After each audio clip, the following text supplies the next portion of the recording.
গুলিবিদ্ধ দুই তৃণমূল নেতা। ঘটনাটি ঘটেছে উত্তর দিনাজপুর জেলার ইসলামপুর ব্লকের শ্রীকৃষ্ণপুর এলাকায়। জানা যায় বাপি রায় ও মোহাম্মদ সাজ্জাদ দুই তৃণমূল নেতা শ্রীকৃষ্ণপুরের অবস্থিত একটি হোটেলে ছিল। হঠাৎ করেই 9 থেকে 10 জনের এক দুষ্কৃতীর দল তাদের এসে পয়েন্ট ব্ল্যাঙ্ক রেঞ্জ থেকে গুলি চালায়। বাপি রায় ও মোহাম্মদ সাজ্জাদের গুলি লাগে। দুজনকে ইসলামপুর মহকুমা হাসপাতালে নিয়ে আসা হলে কর্তব্যরত চিকিৎসক বাপি রায়কে মৃত বলে ঘোষণা করেন এবং গুরুতর আহত অবস্থায় মোহাম্মদ সাজ্জাদকে ভর্তি করা হয়েছে। ঘটনার খবর পেয়ে ছুটে আসেন উত্তর দিনাজপুর জেলা তৃণমূল সভাপতি কানাইয়ালাল আগরওয়াল, তৃণমূল ব্লক সভাপতি জাকির হোসেন সহ অন্যান্য নেতৃত্বরা।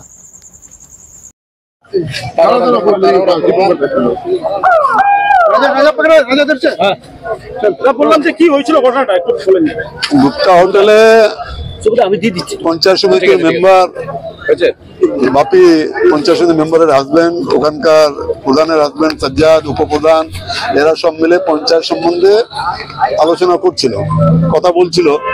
এই সময় 10টা লোক একদম মুখ খোলা অবস্থায় এসে পয়েন্ট ব্ল্যাঙ্ক রেঞ্জে গুলি করেছে। একটা গুলি এই বাপি লেগেছে গলায়, তো ওকে ইসলামপুর হাসপাতালে আনা হয়েছিল। এখন যে যারা আত্মীয় আছেন তারা অ্যাকচুয়ালি বিশ্বাস করতে পারছে না যে আমার রোগীর কি অবস্থায় আছে। ওই জন্য ইমিডিয়েট ওরা একটা অ্যাম্বুলেন্স করে নিয়ে গেছে। ওখান থেকে ইমার্জেন্সি দেখে নিয়ে তারপরে ডাক্তারবাবু যেভাবে ওনাদেরকে সাজেশন দেবেন সেইভাবে। কিন্তু আমরা যেটা ইসলামপুর হাসপাতালের কথা বলে দেখলাম যে অ্যালাইভ নেই, লাইফটা নেই এখন বাপের। আর সাজ্জাদ আছে, ও পরে ইনজিওর্ড আছে, ওর সঙ্গে আমি কথা বললাম। ওর মাইনর ইঞ্জুরি, ওর কোনো ইঞ্জুরি নেই, ও পালা দৌড়াচ্ছিল না। গুলি একজনই লেগেছে, সাজ্জাদের গুলি লাগে, গুলি লেগে সাইডে, সাজ্জাদের কি পিঠে গুলি লেগেছে? পিছনে কোমরের উপরে। কেন হতে পারে?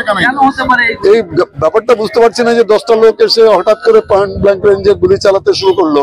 তো ওখানে সিসিটিভির প্রভিশন আছে। আমি এখনই পুলিশ অফিসারদের যারা আছেন তাদেরকে বলবো যে আপনারা সিসিটিভির মধ্যে দিয়ে খুঁজে বের করুন যে কারা এই আততায়ীরা কারা ছিলেন। নিশ্চয়ই সব বেরোবে।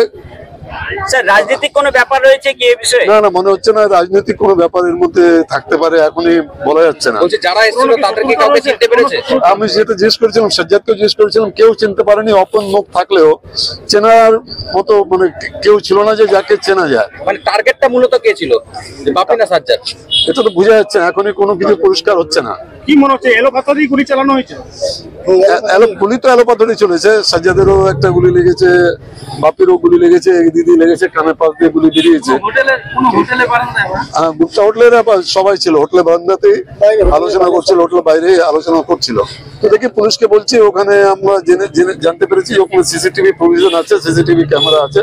ও সিসিটিভি ক্যামেরার মধ্যে দিয়ে বের করবে যে কারা কারা আততায়ী ছিলেন। নিশ্চয়ই 2-1 দিনের মধ্যে আমরা গোটা ব্যাপারটা আমাদের কাছে পরিষ্কার হয়ে যাবে।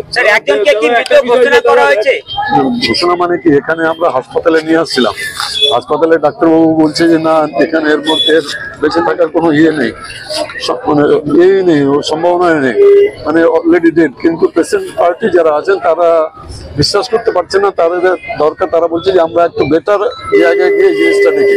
সেই হিসাবে ওনারা অ্যাম্বুলেন্স করে নিয়ে গেছেন। কিছুক্ষণ পরেই গোটা ব্যাপারটা পরিষ্কার হয়ে যাবে।